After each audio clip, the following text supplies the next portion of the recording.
Ryan Fulford. AD Drew and I are co-hosts of the BCSN Sports Wrap. We talk about all things related to HBCU athletics. From the games, teams, coaches, and fan interest stories, we cover it all. You can find our shows on Facebook at BCSN Sports Wrap, YouTube at MyJBN Online, and everywhere you listen to podcasts like Anchor, Spotify, Google, and Apple Podcasts. You can also find the show on the Jericho Broadcast Network's app. Make sure to download. We look forward to you joining the conversation and being a part of the show. If you're looking for quality seafood with friendly service, then the Fish Shack is the place for you. We're fast, fresh, and convenient, and ready to serve you today. You can order online and come in, or pick up your food curbside. We have outdoor seating as well. Need something to cool your taste buds? We have tasty daiquiris that you're sure to love. So come see us today at the Fish Shack in Byram, where we have great seafood and good daiquiris. Follow the Black College Sports Network on social media at MyBCSN1, the number 1, on Facebook, Instagram, and Twitter at MyBCSN1. Because the fight isn't over yet. You will see me choose to protect my community by wearing a face cover. And even with my face covered, you will see me. As a son. As a man with a never quit attitude. As a fighter for change. Join me in wearing a face cover. To help stop the spread of the coronavirus. Because this is one small act of kindness that has the power to make a big difference.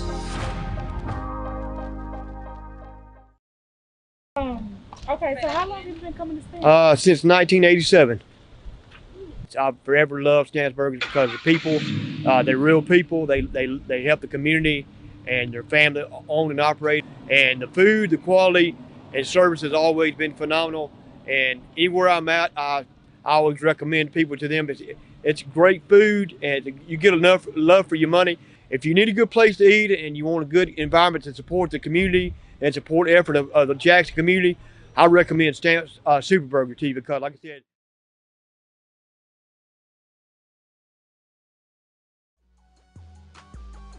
This is the Dean of the College of HBCU Sports, Kenyatta Cavill of Dr. Cavill's Inside the HBCU Sports Lab with Mike Washington and Charles Bishop. Come mix it up in the lab where the course lecture is in session every Tuesday from 6 o'clock p.m. Central Standard Time on Facebook Live, YouTube Spreaker, or the BCSN app. As we discuss all things about the HBCU sports culture, including exploring the week that was in the sporting HBCU diaspora, as well as the upcoming week of HBCU sports. With me, the Dean, the College of HBCU Sports, on Dr. Cavill's Inside the HBCU Sports Lab with Mike Washington and Charles Bishop.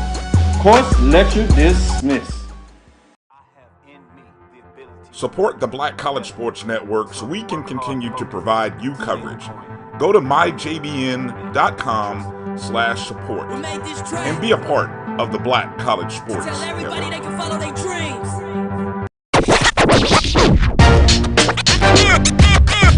It's like a loop machine. All around town, people trying to get down.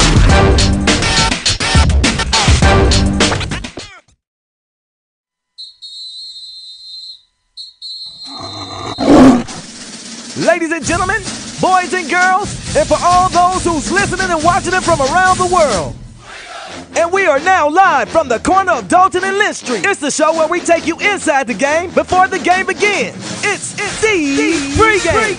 Brought to you by Chambers and Galen Law Firm with your host, Charles Bishop and Neely. So get ready because we pregame harder than the other show's party. It's the Pregame.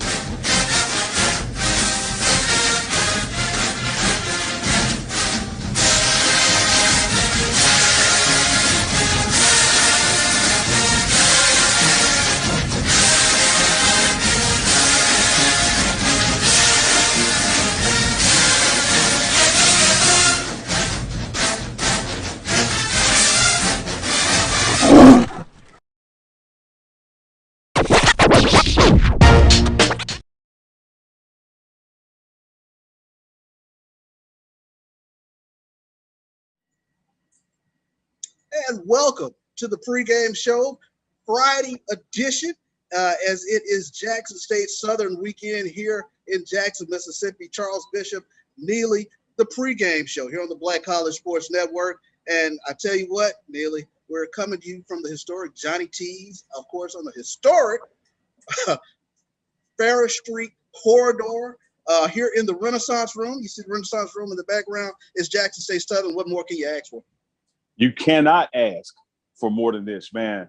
What a beautiful weekend, Easter weekend, Good Friday. We decided to do a pregame show. You know, we'll be live from the vet tomorrow, an hour before kickoff, with lots of interviews with coaches and former players and special guests. But today, with this Boombox Classic weekend, we want to just get a little jump start. So we came down here to Johnny T's in the historic Ferris Street Entertainment District. We're upstairs in the Renaissance Room. Folks are downstairs having dinner, cocktails, and appetizers. Folks are gathering out on the patio, and we're going to be out there on the patio as soon as the show is over. But we're here now live in the Renaissance Room at Johnny T's as we get ready to kick off JSU, the Mac of the SWAC, hosting the Little Cats from Baton Rouge.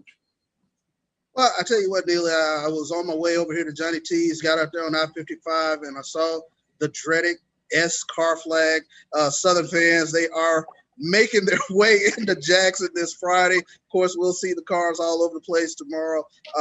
Still, you know, people mask up. We're in the midst of a pandemic, but still expecting a really good crowd tomorrow at Mississippi Veterans Memorial Stadium.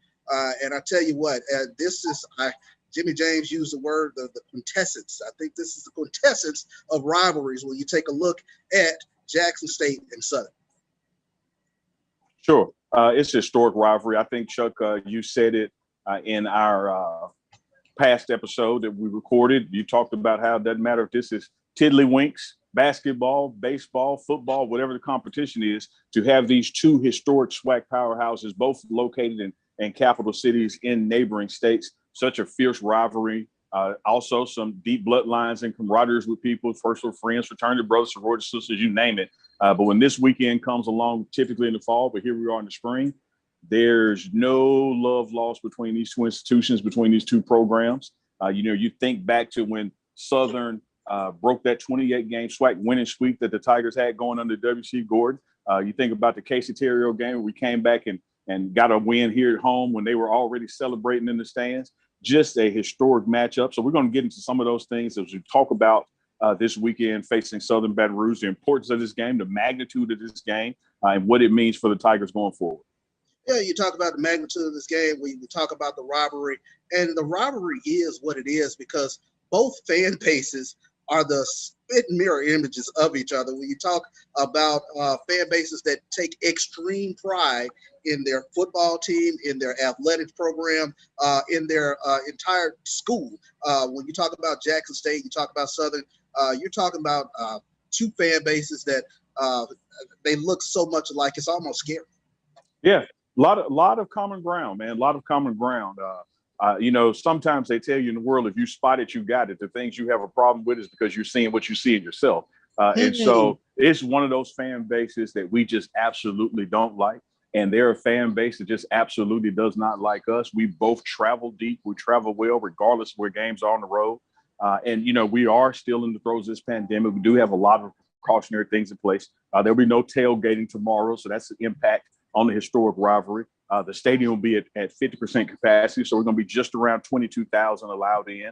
Tickets still available out there. You can go on Ticketmaster and get it. And I tell you, Chuck, the biggest thing is this game will be live on ESPN. Not ESPNU, not ESPN3, not ESPN2, not ESPN Ocho, but the big station, ESPN. This game will be live, kicking off at 4 p.m. Saturday, live on ESPN. And that's a great thing for the SWAC, a great thing for HBCUs, a great thing for these two institutions, and for it to be a Jackson State game. And it's a whiteout game. So Tiger fans out there, if you're going to the game, please wear white. We want to make sure ESPN, that side of the stadium, even though it's at 50% capacity, that we are blanketing that stadium in a sea of white. So participate in the whiteout game. Let's cheer these Tigers on, get the victory over the Jags. You know, a little bit change in terms of playing spring ball. We talk about Jackson State Southern. Not only is it the football teams on the field, but it's the Sonic Boom versus the Human Jukebox. Unfortunately, the Human Jukebox will not make the trip because of COVID protocols and then the rules the way the SWAC office has things set up. The visiting band will not be making the trips during the spring. But you talk about a band rivalry that's unlike any other band rivalry.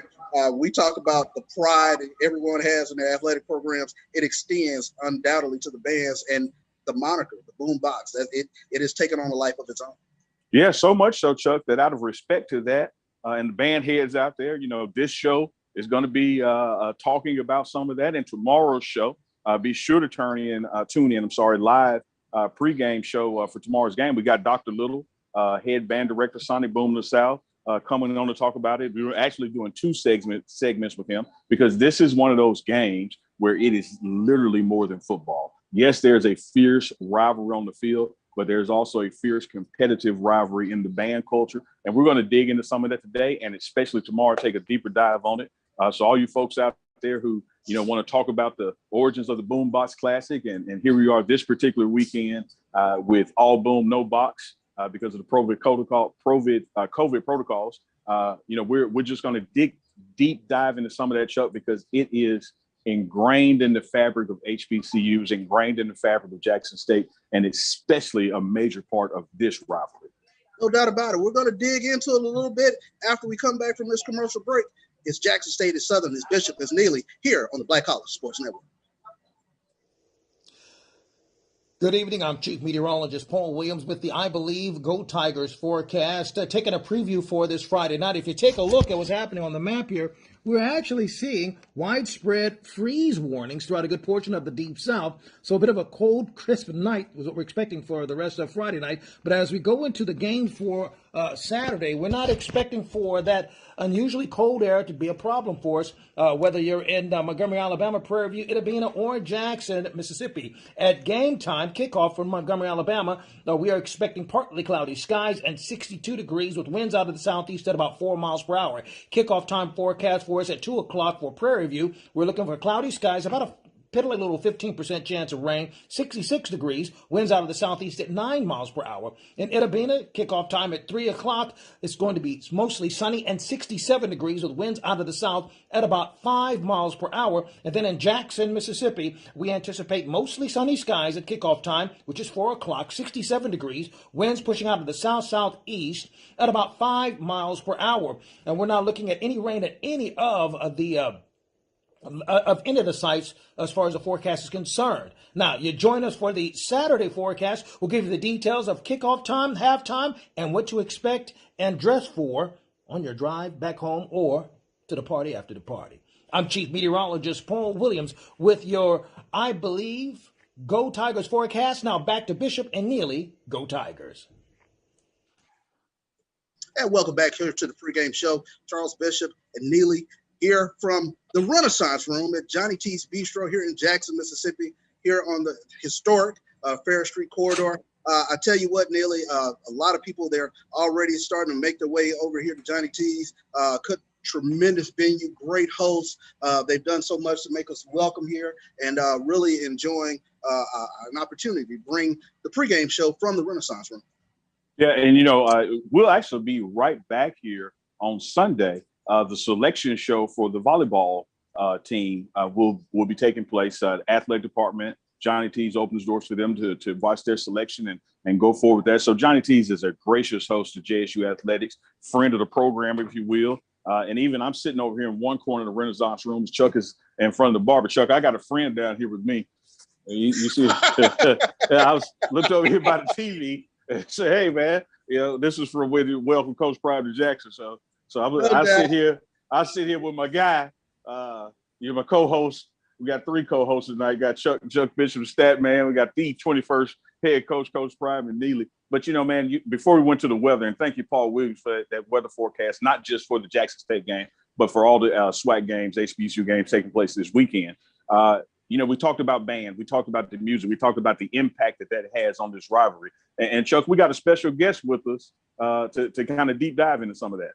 No doubt. We have with us Gerard Howard. He is the owner, operator of marchingsport.com, the preeminent website for all marching band video and band heads around the world. They go to his website. Welcome to the pregame show, Gerard. Thank you for having me. Fellas. you are a Jackson State alum. You are a New Orleans native. You have been immersed in this band culture. The term boom box, the sonic boom of the South, the human jukebox from Southern. Where did this term boom box actually come from?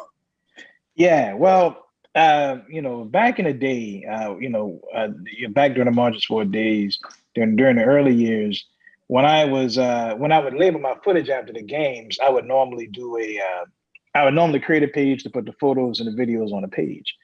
And this particular year, I got tired of just naming the footage. It'd be Southern versus Jackson State 2000, Southern versus Jackson State 2001, et cetera. And from the band community standpoint, the game itself was a classic. So I just decided to label the footage. I just decided, I wanted to label the footage as a classic. So I just kind of took the names, Sonic Boom of the South and Human Jukebox, and just said to myself, Juke Boom Boombox, and just labeled the footage that I was posting, the Boombox Classic. And it wasn't until about maybe like a year or so later that I ended up kind of talking to another band head out of Atlanta. This is, back in the day. So somebody just kind of, somebody out of the way, if you will, who just kind of happened to mention, the Boombox Classic is going to be tight this year. And it just kind of tripped me out because, it was really just something that I had just put together. I had no idea that it would, be adopted and be used the way that it has. But I'm glad that really the HBCU community has really, taken it, and the game has become a rivalry. It's really one of the really cool thing about it, though, man, is that as a kid, I remember watching Southern versus Jackson State on BET. As a kid, I remember the '89 game for sure. And it's amazing to think about being the kid sitting at home on the sofa watching the game, waiting for the bands to play, like watching the game, but waiting for the bands to play in between, and trying to figure out who's playing what. And okay, I know this is Southern, I know this is Jackson State. To go from that, to go from the kid who watching the game on television, and again, we talk about New Orleans. So, as a kid in New Orleans, we didn't really just have access to the SWAC and HBCU football the way that everybody else did. Of course, there's the Bayou Classic, but we talking about in New Orleans, the Bayou Classic was equivalent to Christmas. You see what I'm saying? Mm-hmm. Like that kind of thing where one time a year, we see HBCU football and HBCU bands, So, kind of coming from that, and all that stuff it was really amazing to, to kind of, really to have named the rivalry. So, Gerard, like you said, you coined the phrase, you coined the name, and the hashtag was born, the classic was born, T-shirts, bumper stickers, mugs, all that stuff later. Everybody calls it the Boombox Classic after you. So you kind of like Stan Lee from Marvel Comics. With great power comes great responsibility. So along those lines, with your company you own that really promotes HBCU bands and HBCU music, being, a Jackson State grad, a New Orleans native, in a New Orleans brass band yourself, shout out to Southern Comfort out there. What's been the evolution? What's been the evolution that you've seen for HBCU culture? As far as HBCU band culture goes, I just need the charger. Band culture wise, at this point, we're in an age now where I would say that dance culture is kind of really starting to kind of mute your mic, AD. Go ahead, Gerard. About to die. We're in an age now where dance culture is kind of really beginning to take off, way more than what it has in the past. And really, I would imagine what it is that dance culture has for a long time been a a subculture even of the Black college band community, you know, Mm-hmm. and I guess it hasn't really just kind of gotten the due that it should have over the years. But nowadays, you know, we're at a point where, you know, dance culture in a sense is, you know, rivaling the popularity of HBCU bands itself. Wow. Gerard, what's next in terms of what you're doing with your website with marchingsport.com? And, you know, you're such a fixture at HBCU games in terms of video footage, but what's on the horizon for marchingsport.com? I got a couple of, you know, interestingly, man, you know, I kid you not, every night and I start thinking about retiring. I've kind of been saying that for some, you know, a couple of years now. But I would say I've got a couple of more projects, a couple of more things I want to do before I look at. I won't go in and discuss those here, but I have a couple of more projects that I'm thinking about, you know, going ahead and working on before. Well, I will say this. You know, my thing, I guess, at this point is really becoming legacy and really making sure that the next generation of HBCU bandsmen have a bridge to, you know, to learn about HBCU bands, eventually attend HBCUs and looking at graduating from college. So the focus is going to end up being on, you know, just kind of cultivating feeder systems in high school, you know, like cultivating younger kids, you know, exposing them to the HBC band experience early on to kind of help to cultivate them so that they would, you know, attend programs. Because at the end of the day, you know, as a band head, you want, you know, I guess it's, you know, you want good fights, if you will. You want good battles. So basically, you know, you basically help to cultivate better feeder systems. So you want a feeder system where, you know, a kid has grown up wanting to go to Jackson State, or grown up wanting to go to Southern, Alabama State, or Talladega, or whomever, where they study the styles, they go to the band camps, you know, all that stuff leads to better pride in the programs, you know, it leads to, you know, potentially better battles overall, better musicians, better battles. So helping to kind of really go ahead and make sure that that piece is built. I will say that nowadays you got a lot of stuff going on Instagram, and I can't keep up with all that. You know, like because you get older, and to be honest with you, I just don't have I do a bunch of other stuff, man, and you just don't have the time for it all, if you will. You know.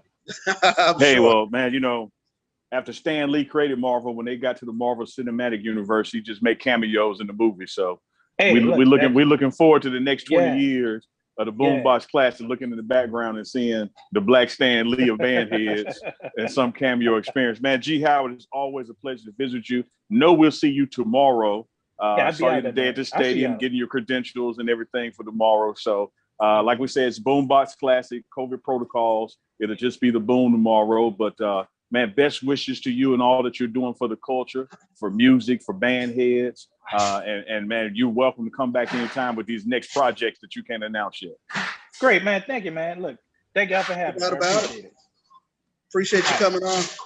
All right. We'll be back with these messages as Bishop is Neely, Black College Sports Network, the pregame show. If you're looking for quality seafood with friendly service, then the Fish Shack is the place for you. We're fast, fresh, and convenient, and ready to serve you today. You can order online and come in, or pick up your food curbside. We have outdoor seating as well. Need something to cool your taste buds? We have tasty daiquiris that you're sure to love. So come see us today at the Fish Shack in Byram, where we have great seafood and good daiquiris. It's never too early to plant the seed, to share the tradition, and instill a sense of pride in your HBCU with your little ones. HBCU Pride and Joy Children's Boutique helps you share your school spirit with a wide selection of adorable kids' apparel and accessories officially licensed from your favorite HBCU. Visit hbcupridejoy.com and follow us on all social media at HBCU Pride Joy on Facebook and Twitter. Our podcast you can find everywhere you listen to podcasts. Just do a search for BCSN Sports Wrap. You can also find many of our shows on YouTube at MyJBN online, at BCSN Sports Wrap on Facebook as well. Go download the app, Jericho Broadcast Network app. Search MyJBN or MyBCSN on the Google Play Store or iTunes Store. That's where you can download the app. Major.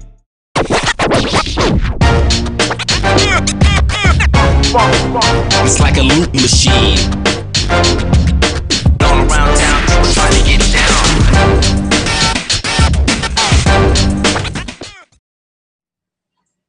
And welcome back to the pregame show, Friday edition, special edition here from the Renaissance Room here at Johnny T's Beastro here in Jackson. Johnny Mississippi. T's. The pregame show going live here on Friday. I tell you what, Neely, Jackson State Southern, we'll get into the X's and O's a little later. We'll talk about it in depth tomorrow. But when you kind of stop and take a look at this game and through the years, I mean, there have been so many tremendous battles that you kind of stop and you kind of remember it was certain ones. I think some of my worst heartbreaks, my worst losses came to Southern in some manner. So, getting those wins over Southern means just a little bit more to most Jackson State fans. But, you know, when you stop and take a look at through the years, there have been so many tremendous battles. Of course, Southern Jaguars, they stopped Jackson State's 28-game SWAC win streak back in the late 80s, 1989 or so. You had the initial SWAC championship game, 1999 in Birmingham, an all-time classic.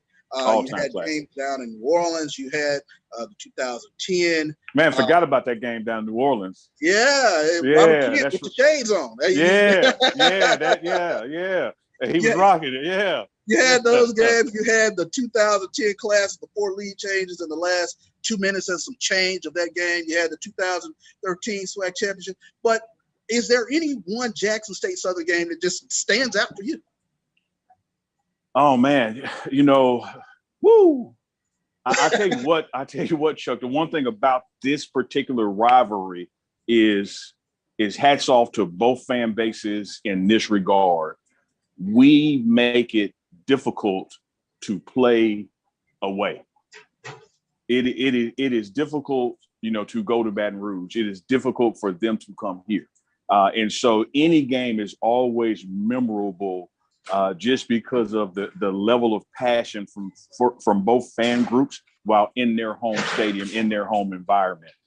You can't go out to eat in Baton Rouge and not catch it somewhere. Just like when they come here, we were at the stadium today, Chuck, and a young lady was getting out of her car and had on a SSU shirt of some kind, and one of our athletic members said, "Hey, you got some on your shirt. You need to wipe that off."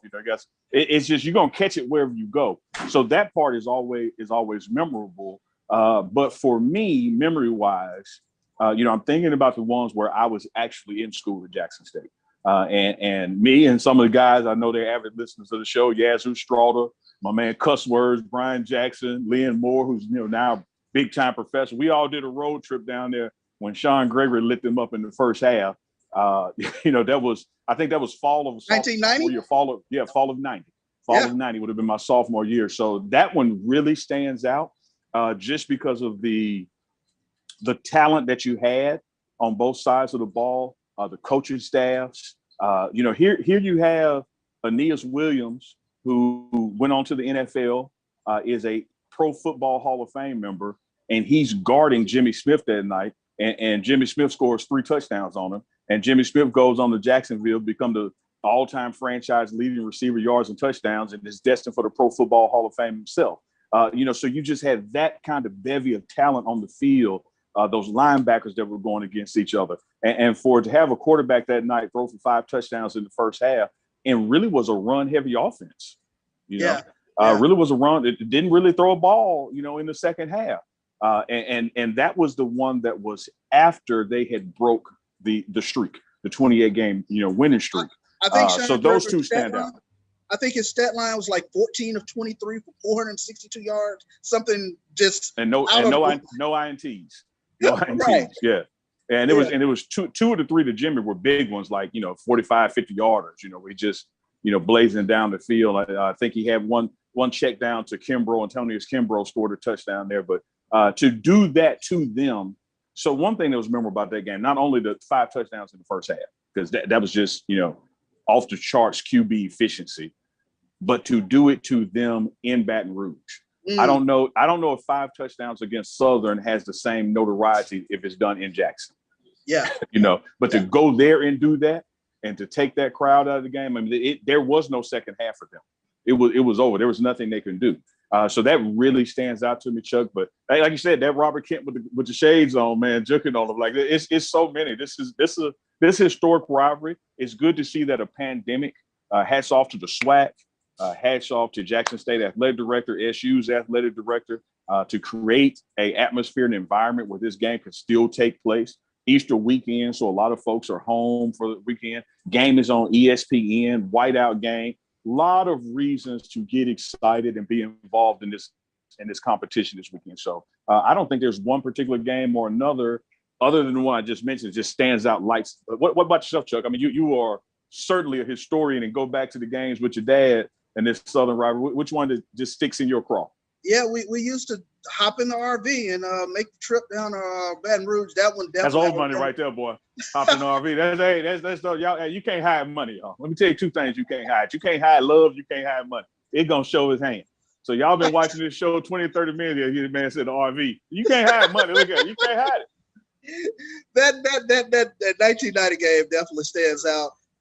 There's a games down in Baton Rouge, 1996. That really stands out to me in terms of I remember the atmosphere before the game. And I was talking to Sean Woodson before the game. He was talking about the goose pimples that was on his arms in 1996.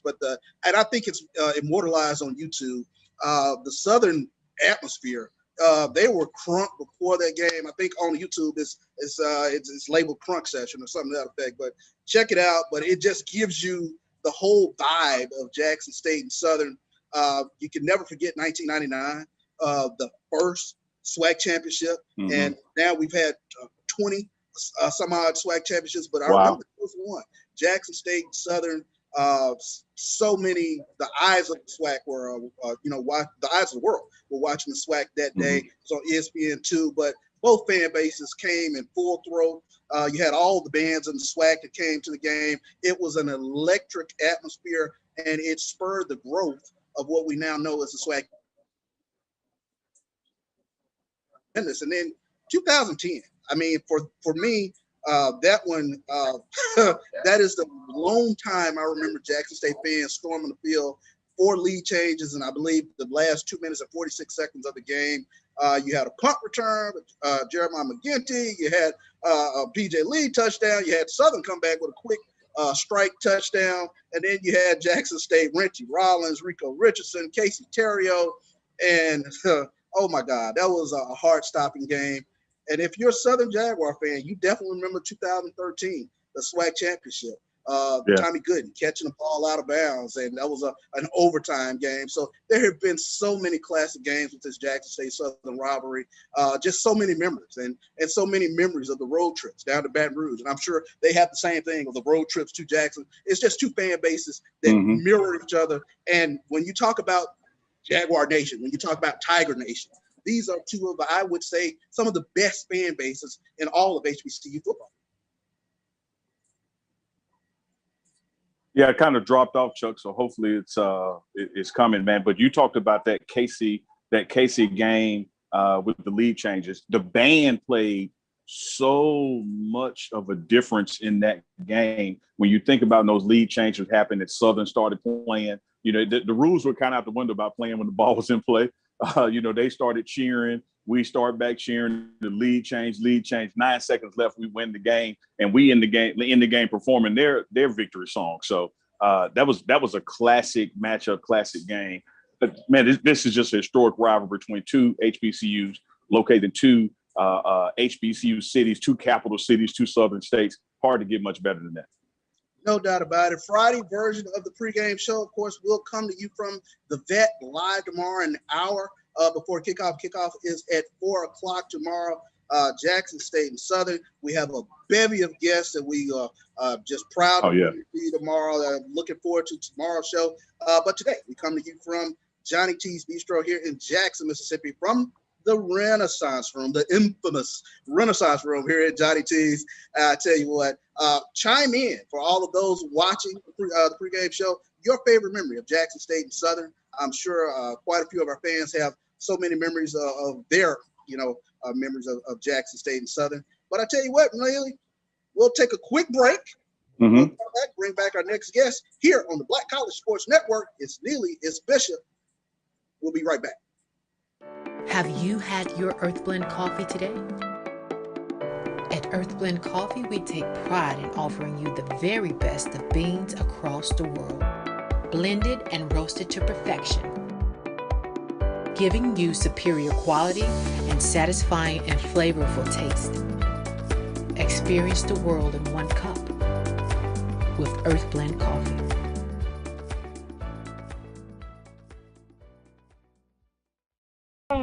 Okay, so how long have you been coming to Stan's? Since 1987. I've forever loved Stan's Burgers because the people, they're real people. They help the community and their family own and operate. And the food, the quality, and service has always been phenomenal. And anywhere I'm at, I always recommend people to them. It's great food, and you get enough love for your money. If you need a good place to eat and you want a good environment to support the community and support the effort of the Jackson community, I recommend Stan's Super Burger to you because, like I said,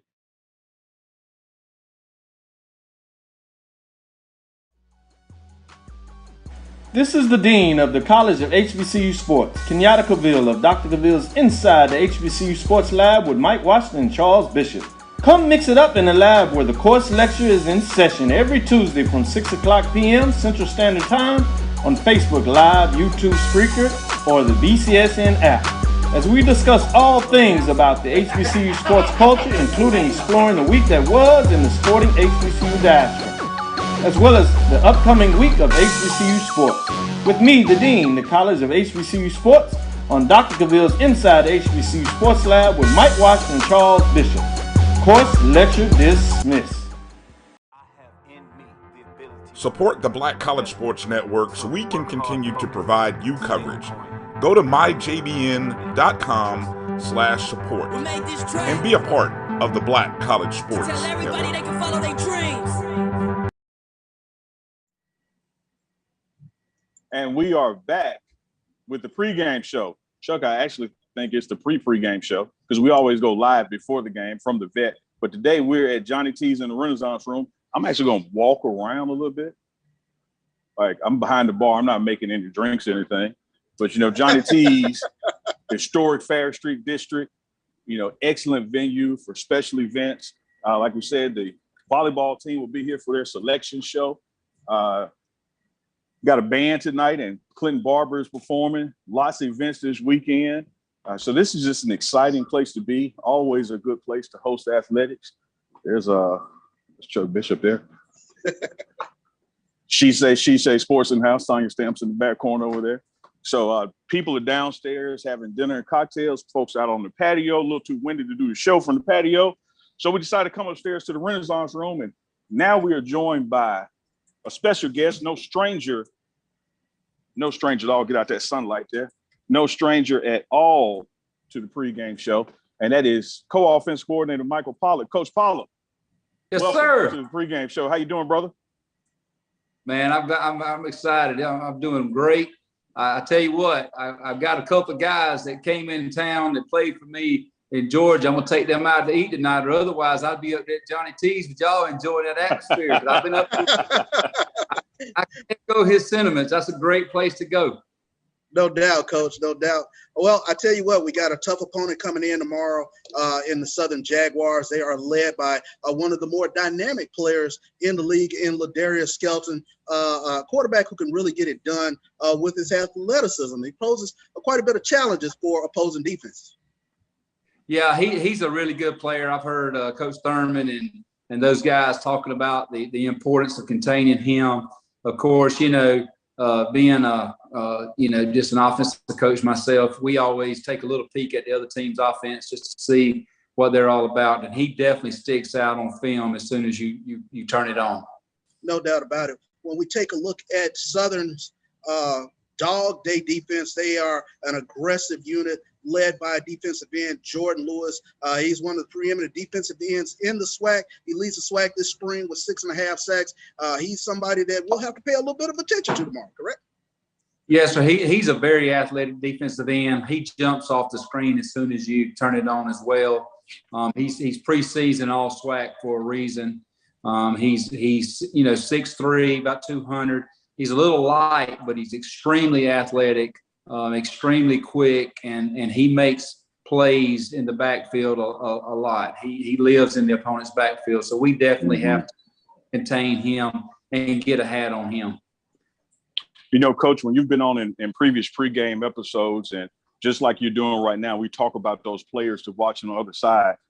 I can absolutely assure you to our fans out there, you've nailed it every time. The guys that you told us that you were studying for Alabama State, saw them have a big game. Same thing with Valley going this game and dropping names. But when you look over that overall defense, your offense is putting up 39.3 points a game. Their defense is allowing 25.7. Somewhere, in the middle is the sweet spot. So what are you seeing from your film study and preparation that we're going to look to try to get out of them? Like you said, they got a guy that can tackle. He's getting in the backfield, so clearly our offensive line has to step up some and let plays develop. How do you feel about the offenses going into preparation this week and what we're going to accomplish? Well, they have 3 starters coming back on the defensive line. And also they have a 4th guy that got a lot of reps in 2009, last season, in 2019. Defensive tackle they have that's a really good player is number 97, Robert Square.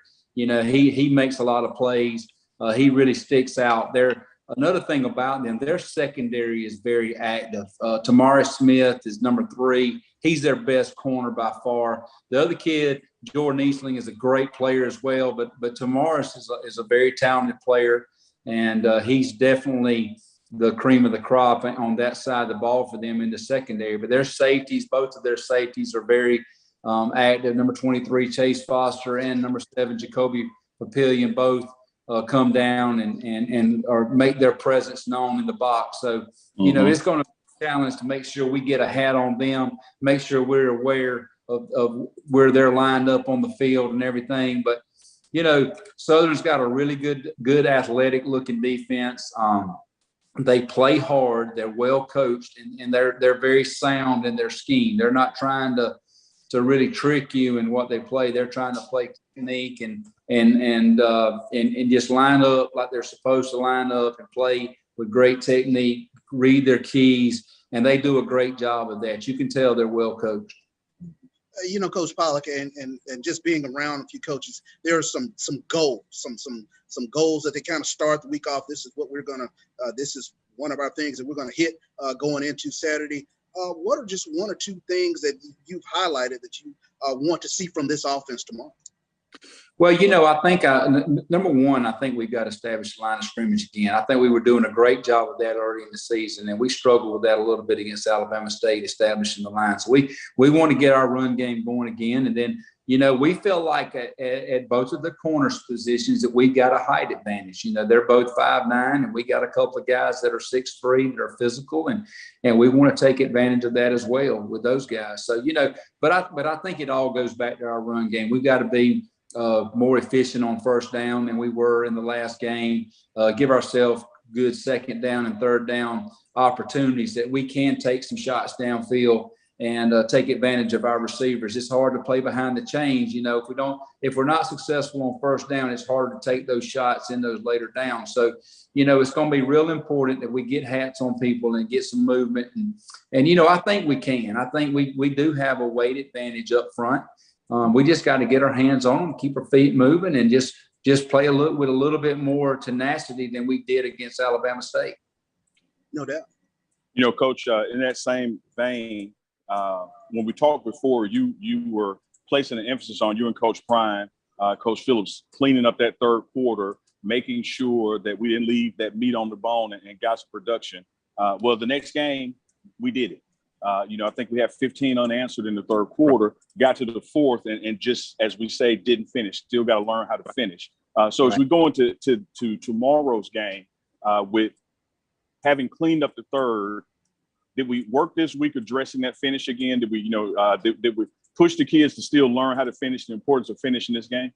We did. We looked at the stats by quarter and really talked about, how the stats were different per quarter and attributed to, just losing our focus and energy, But another thing along those lines of finishing is, defensively, they gave us the ball in some great field position early on against Alabama State. We didn't take advantage of it. We got to finish drives. When we get the ball in their territory on their side of the 50-yard line, we've got to finish those drives. If we'd have finished a couple of those drives early, that game could have gone a lot different, but we didn't. We had some silly mistakes, penalties that cost us. We had that one long slant pattern. We got inside the 5. We had an ineligible receiver downfield because we lined up wrong. Things like that are mental mistakes that we got to clean up. But yeah, finishing drives, finishing the fourth quarter, those were very much highlighted the last 2 weeks and trying to get our kids to understand the importance of playing a full game. Coach, we had the bye week last week. We got an opportunity to at least get some players that might have been a little bit dinged up, got a little bit of rest. How important is that going into tomorrow?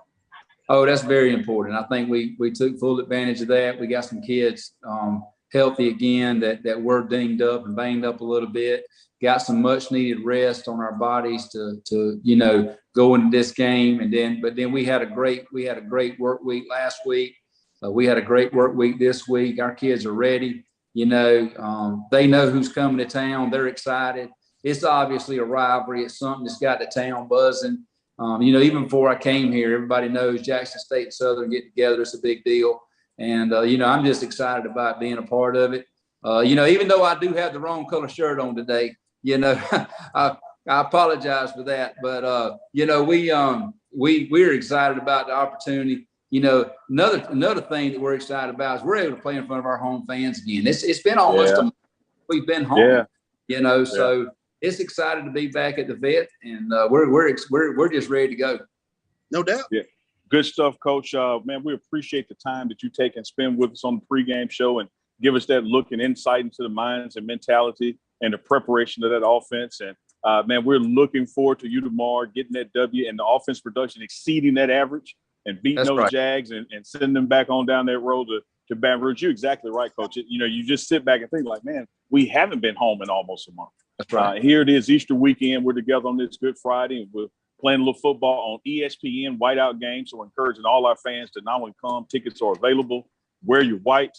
Let's cheer. Stadium is at 50% capacity. That's still going to get us about 22,000 in there. So nice crowd. The Sonic Boom will be there. Coach, man, just good luck tomorrow. We appreciate all that you're doing, you and your fellow staff members leading our young men. And, hey, man, go Tigers. Appreciate it, guys. Thank you, guys. I appreciate it. Y'all have a great night. See y'all tomorrow. You too. See you tomorrow. Thank you. With that said, we'll be right back after these messages. It's Bishop Neely here on the Black College Sports Network. My God, it's another sad day in America. Painful to be introduced to George Floyd during his last breath with a cop's knee on his neck. He deserves so much more. How many black lives have to be taken before something is done? We are not a threat. I am shaking as I type. This has got to stop. We are sick of it. I just want us all to live. Death will not stop until the powers that be are finally held accountable. Don't look away from the truth until every one of us are free from white supremacy. The world stands with you.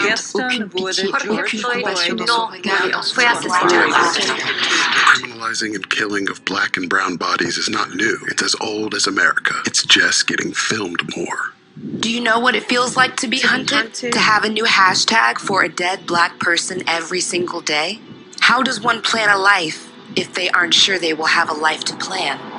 Trayvon, Shonda Anderson, Deborah Dance, Megan Flanagan, Jeremiah Hall, Michelle Lee Megan, Orlando Cadell, Aaron Webster, Stefan Taylor, George Floyd. His name was George Floyd. Say his name. Say his name. George Floyd. Say his name. Say their names. Once again and always, we fight for justice. Black Lives Matter. Black Lives Matter. Rest in power, beautiful. You didn't deserve this. Your ad could be ran here. MyJBN.com/support. MyJBN.com/support for more information. And welcome back to the pregame show here from the Renaissance Room here at Johnny T's Beastro here in Jackson, Mississippi, here on the historic Ferris Street corridor. Yes, Neely, sir. I tell you what, man, Jackson State Southern, Coach Pollock, he came in, kind of gave us a little insight into what we'll be looking at tomorrow. And I tell you what, he did give us some insight and what we're going to be looking at. Let me tell you what I'm looking at, Chuck. In the words of the immortal Rick James, I am Rick. I'm Rick James. Man. Look, let me tell you, hey, man, we here at Johnny T's in the Renaissance Room. Bartender done brought over Rick James.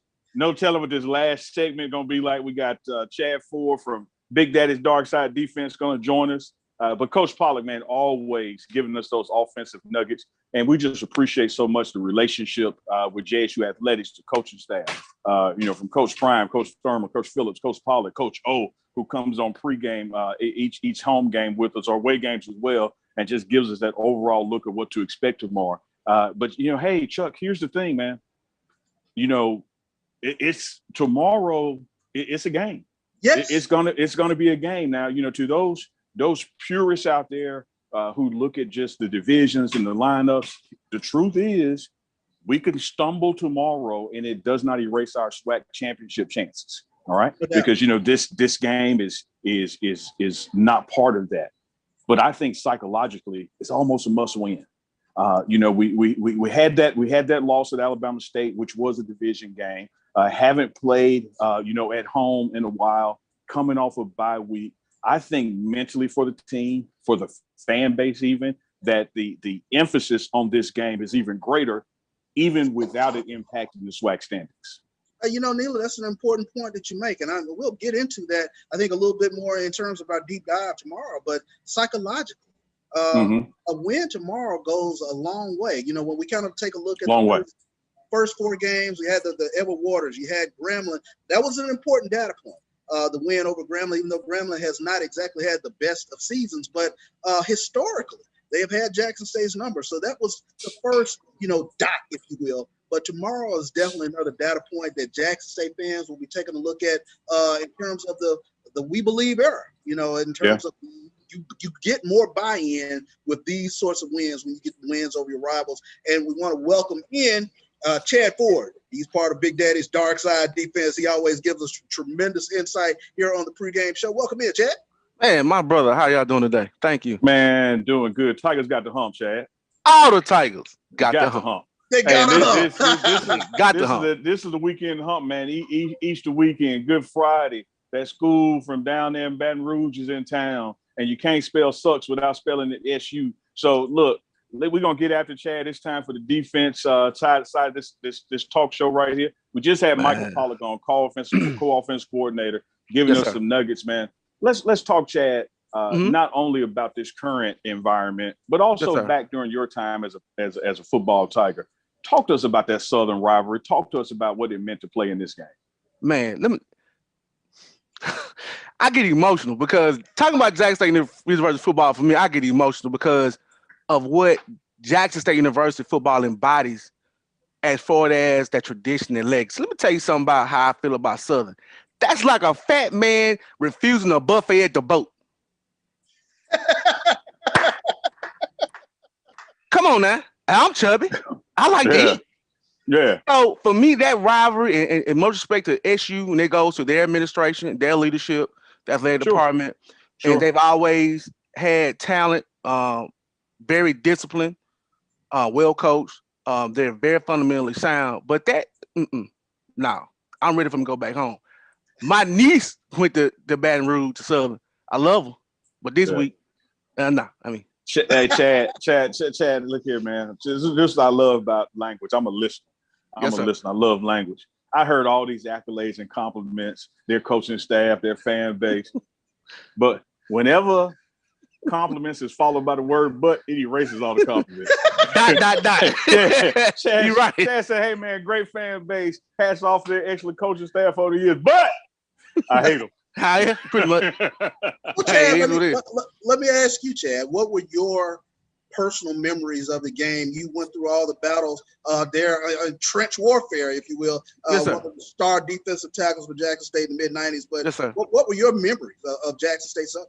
Hard fought games. I mean, very physical up front. Mm-hmm. Again, they're very fundamentally sound. They were very technical. They did things, they didn't go away from what they were accustomed to doing. They believed in what they did, and it was just straight up. It's just menu football. That's what it was. I mean, they passed the ball, play action, a lot of pro set, which is I flankers was split, no two receiver sets, and they just came at you. They got the ball in space, a lot of bootlegs and things like we're doing now in Jackson State, getting the ball in space, put the quarterback out, and things like that. So again, that goes back to that era for them. So going forward, now I don't know exactly what they do, but it seems like the one constant is they're still physical. Yeah.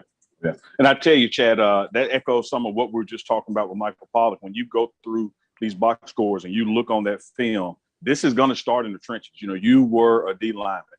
This is going to start down there. They have a guy on the defense that's leading the SWAC and getting in the backfield, leading for tackles for loss. And he's up there in the top five in sacks. So our offensive line is going to have to come to play. And we're expecting that they're going to do that. But I tell you one of the interesting notes, and I shared this with you, Chad, and get your feedback on it as a defensive guy. When you look at the SWAC in the top 10 in rushing, in fact, you look in the top 6 in rushing. Yes, sir. Number 5 and number 6 are quarterbacks. 5 is their quarterback, Skelton. 6 is ours, Jones. So we can expect tomorrow those quarterbacks are going to use the legs now. So as a D-line guy, what are you looking for? What are your keys to be prepared for a quarterback that is comfortable getting out the pocket and running upfield? Well, Brother Neil, that's twofold. And the reason why I say it's twofold, because now compared to it's kind of going back. Do you remember how a lot of the quarterbacks, they had a lot of built-in runs? Mm-hmm. And that's when the RPO came in. So they have a run pass option. That was the RPO is. What I'm looking for as a D lineman, I'm looking for where are the built-in runs? And better yet, I know what I have to do as a D lineman to stay in my lane, cause disruption. Because one or two things are gonna happen. If I cause disruption, he gonna go because he ain't trying to get hit. I mean, it is what it is. So I'm looking at splits up front. I'm looking at alignments out wide. Where's the tight end? Where's the receiver? As D line, we can see all that stuff too. Sure, pre-snaps. Exactly. Your favorite word, the pre-snap read. And then what's their alignment in the backfield? Are they split? Is it red set? Is it brown set? Is it blue? Far, near, whichever terminology our football gurus want to use. I can see all that. The pressure on the hands for the offensive lineman. Chad, let me follow up on that. Let me follow up on that, especially with regards to one of the buzzwords has been discipline. When you have these RPO type offenses, how important is it for those D linemen and linebackers especially to stay disciplined and to read their key? And you know what? And that's also twofold, Brother Bitch, because here's the thing. In which we do as defensive linemen, especially interior, we don't have that much responsibility unless they run what they call like a midline option, where they are optioning or have some type of play progression off the defensive tackles. It's the end, the outside linebacker, and the middle linebackers. And it's very hard, especially when you got these RPOs, because the end got to choose. And that's why I call it run pass option, because the end has to choose on who to get. Now, unless the scheme dictates to whom he's going to automatically take. If he's going to take quarterback every play, he takes quarterback every play. If he got the tailback, he has a tailback and things like that. So you got to read your keys, be disciplined, stay solid, and believe in what you're doing. No doubt. No doubt about that. Chad, Yes, man, sir. you always bring this good insight, always, built up in that sweet spot where, it was that because we always talk about errors in Jackson State football. One thing you're always big on, Chad, is that some things with Jackson State football just don't change. Just like you were talking about Southern, they can have 15 different coaches, but they have a certain culture. Jackson State can have different, but we still have a culture. Our culture is known for being physical. initiate. Don't wait sir. to get hit, do the hitting. Yes, And sir. so that's going to have to be established early on in the games. I agree. Letting them know that you're in the vet. This is our house. Yes, sir. We are here to get this W, and we're going to be here all day long. Yes, sir. When you think about that tone setting, Mhm. how important is that for those first couple of series, even the first couple of series, not only for defense, also for offense, to go out there and establish what this day is going to be like for the opponent? It's very important, because if you establish who and what you are, then 9 times out of 10, it ends up about mindset. Mm-hmm. Because me personally, I want to make you think twice while you play football. I want to take your soul from you like Scorpion or Mortal Kombat. Ooh, get over here. Exactly. But that comes with the mindset. And and that comes with time. And that comes from, again, knowing who you are, knowing what you are. If you're a Jackson State University football player, be a Jackson State University football player. And Chad, following up on that mindset and setting that tone with physicality, I'll tell you this game, because of the way the conferences aligned, the way the spring schedule meshed out, this game does not impact SWAC standings. It does not move up Southern by winning, doesn't move Jack State down by losing, doesn't impact SWAC standings on them winning the West or us winning the East. Right. With that in mind, the more physical team can put that other team in the position to say, hey, this game really don't matter. No, I'm good. And you know what? And you're right. But again, it goes back to pride now. Mm-hmm. It doesn't matter. Every SWAC game should mean something. Yes. That's how it was for us, because we had no choice. If you lost one game, there was a chance you wouldn't win the SWAC. Mm-hmm. So right now, the mindset should be every SWAC game, no matter if they have. Yeah. And I think that the Tigers have that, and I think that if we play some Coach Thurman football, which is reminded us of Big Daddy Carson football, some Coach Prime football with pride, I think we can make them forward. I think we can make them say midway to second quarter, well before halftime, hey, you know what, guys, they hitting too hard out there. And plus, this game don't mean nothing no way. Let's dial it back, man. Let's dial it back. If you set that tone early, set that dominance early, you can take the soul, that Scorpion, that Mortal Kombat. You can take the soul from that opponent, man. And tomorrow is a day on national TV, ESPN, Whiteout. Tomorrow's a good day to do that. Yes, sir, it is. And then I'm looking forward to it, because like you said again, to piggyback off you, if you do that, that's going to allow us to become better and be more confident in what we do and how we do it. Mm-hmm.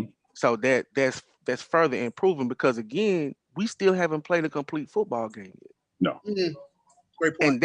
And that's what's scary. Again, what happens when Jackson State University plays a complete football game? No doubt. Yeah, well, we've played the first half, Chuck. We've cleaned up some things and eventually played a third quarter and then didn't play a fourth quarter. So Chad is exactly right. If we ever string 4 quarters together, it's going to be dangerous. And if we can get this W, you hate to look ahead, but we do have a Eastern Division opponent coming to Jackson the very next week. And so setting this tone with this game, getting this win this game, propels us into a good spot to get that W as well. Chad, man, always a pleasure having you. Please tell me you're going to join us tomorrow on game day. I shall. I'll be the smoke shop. I'll be the smoke shop. Okay, well, good deal. You Chad, we'll be at the vet. Chad will be joining us live from Churchill Smoke Shop. Man, it's always a pleasure to have JSU legend, that national championship team, Big Daddy Carson. Thank you. Hey, look, Chad, man, we love you and appreciate you, brother. And we're going to definitely see you tomorrow. We're going to see you on the pregame show. We're going to see you postgame with a cigar, victory cigar, that is. Say that there it is. All the Tigers got the hump. Got the hump. They got the hump. That's right. Another strong. I'm humping on this Rick James, man. Johnny T's there set out this Rick James down here. So it's good this is a 1 hour show today, because it's 2 hour show. Ain't no telling what might happen over this corner. Watch out now. Another strong segment, Chad. We appreciate you. We'll see you tomorrow. It's Neely, it's Bishop, is here on the Black College Sports Network. We'll be right back. All right. Majesty is a premium health and wellness tea line focused on bringing delicious yet healthy tea blends to the community. Filled with an abundance of vitamins and antioxidants, we work to blend teas with exotic spices and fruits to produce scrumptious and wholesome beverages. So check us out at mymajesties.com. That's MyMajesties.com. My Majesties, an Urban Passport member. If you're looking for quality seafood with friendly service, then the Fish Shack is the place for you. We're fast, fresh, and convenient, and ready to serve you today. You can order online and come in, or pick up your food curbside. We have outdoor seating as well. Need something to cool your taste buds? We have tasty daiquiris that you're sure to love. So come see us today at the Fish Shack in Byram, where we have great seafood and good daiquiris. Okay, so how long have you been coming to Stan's? Since 1987. I've forever loved Stan's Burgers because the people, they're real people. They help the community and their family own and operate. And the food, the quality, and service has always been phenomenal. And anywhere I'm at, I always recommend people to them. It's great food, and you get enough love for your money. If you need a good place to eat and you want a good environment to support the community and support the effort of the Jackson community, I recommend Stan's Super Burger to you because, like I said,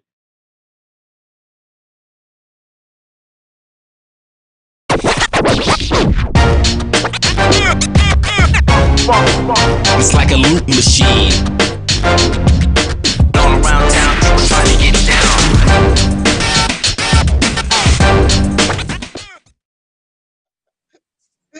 And welcome back to the pregame show here from Johnny T's Beastro in the Renaissance Room here in Jackson, Mississippi. It's pregame show, Bishop and Neely. I tell you what, we've got some very interesting nuggets going into tomorrow, where we come to you live from Mississippi Veterans Memorial Stadium. Jackson State Southern, it is the rivalry of all rivalries. We got into it a little bit today. Neely, we're looking forward to it tomorrow. Man, looking forward to it, Chuck. This was a great pregame show to the pregame. Like we say, we pregame harder than other shows party. So had to do a special episode on this Good Friday, getting ready to lead into the Boombox Classic tomorrow.